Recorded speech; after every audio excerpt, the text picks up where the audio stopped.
Je vous résume l'actualité du samedi 21 janvier. Au centre des ateliers d'autoréparation de Récupère, l'autonomie et l'entraide. Prendre soin, partager, entretenir la diversité. Pour l'association Récupère, les activités de ces centres vont bien au-delà de la simple réparation de vélos. Féminicide de Mélanie, poignardée 35 fois, Brian, son nouveau compagnon a dû faire semblant d'être mort. La disparition de la famille Flactif, l'horreur au Grand Bornand.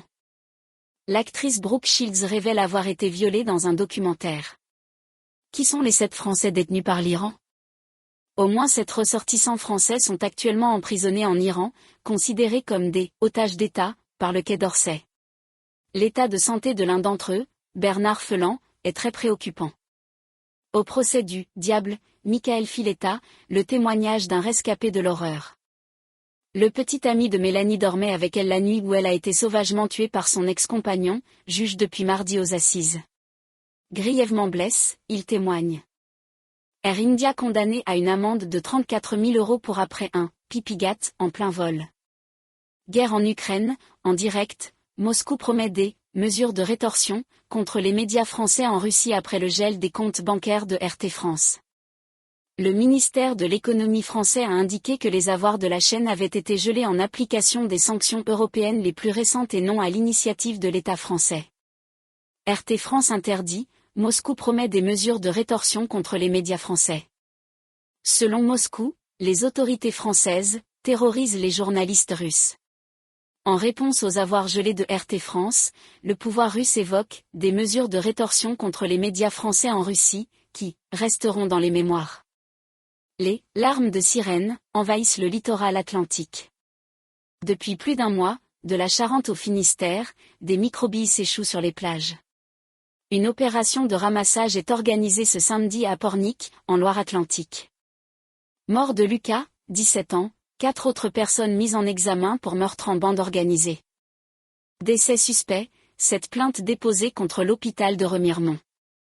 Mort de Gilles Beyer, ancien entraîneur de patinage artistique mis en examen pour agression sexuelle. La patineuse Sarah Abitbol l'avait accusé de viol et d'agression sexuelle répétée quand elle avait entre 15 et 17 ans. Il avait été mis en examen en janvier 2021 pour des faits présumés plus récents. Chien renifleur, camion scanner, au cœur de l'opération Trident avec les douaniers dans l'Est francilien. Cette plainte déposée contre l'hôpital de Remiremont, dans les Vosges, à cause de décès suspects. L'hôpital Remiremont, dans les Vosges, est au centre de cette plainte après des décès de patients jugés suspects. L'établissement réfute toute faute, et dénonce un « battage médiatique ».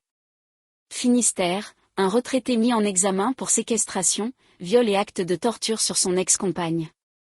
Arnaque au loto, quand on voulait tenir la caisse, il se mettait en colère. Vidéo mignonne ou maltraitance? Pour des likes, certains humains harcèlent leurs animaux. Derrière les vidéos mignonnes d'animaux sur Internet se cachent parfois des réalités peu reluisantes. L'ostéopathe animalière Diane, alias animal.interest sur Instagram, explique à Libé comment les repérer et ne plus les liquer. Réforme des retraites, 150 000 personnes à Paris, selon les organisateurs. Une dizaine d'organisations de jeunes défilent ce samedi 21 janvier, à Paris, contre la réforme des retraites, soutenue activement par la France insoumise. Réforme des retraites, des dizaines de milliers de manifestants ce samedi à Paris. 2 jours après une mobilisation massive dans tout le pays contre la réforme des retraites, la jeunesse bat de nouveau le pavé à Paris, ce samedi après-midi.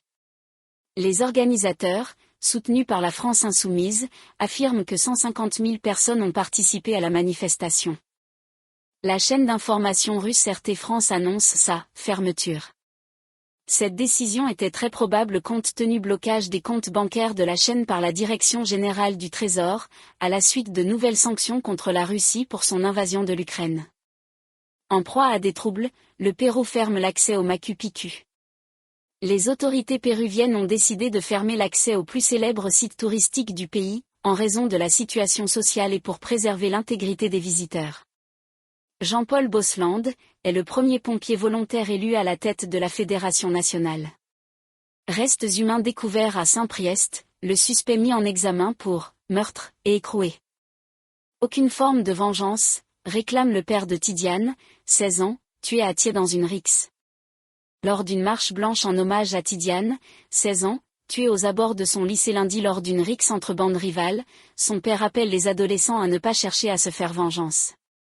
Espagne, importante mobilisation contre Pedro Sánchez et sa politique catalane. Plusieurs dizaines de milliers de personnes ont manifesté à Madrid contre le gouvernement de gauche de Pedro Sánchez, notamment contre sa politique catalane. Le chef d'un important réseau de passeurs est arrêté au Royaume-Uni. Tariq Namik, chef d'un réseau de passeurs soupçonné d'avoir acheminé 1900 migrants kurdes en Europe et au Royaume-Uni, a été arrêté ce samedi à Manchester, en Angleterre. Il a déjà été condamné à 8 ans de prison. Saint-Priest, le suspect dans l'affaire des restes humains retrouvés dans les égouts mis en examen et écroué. L'homme soupçonné d'avoir tué un adolescent de 17 ans, dont les restes ont été retrouvés dans les canalisations d'un immeuble, a été mis en examen et écroué ce samedi. Des évaluations psychiatriques sont encore nécessaires. L'angoisse des proches d'Amélie, 14 ans, disparue depuis le 19 décembre. PS, Faure réaffirme sa victoire, irresponsable, pour Mayor Rossignol. Les deux prétendants au poste de premier secrétaire du Parti socialiste continuent l'un comme l'autre de revendiquer la victoire. Mort d'Axel Dorier, enquêtes ouvertes après des incidents dont un salut nazi au procès du chauffard. Pour ne rien manquer de l'actualité quotidienne, abonnez-vous à ma chaîne.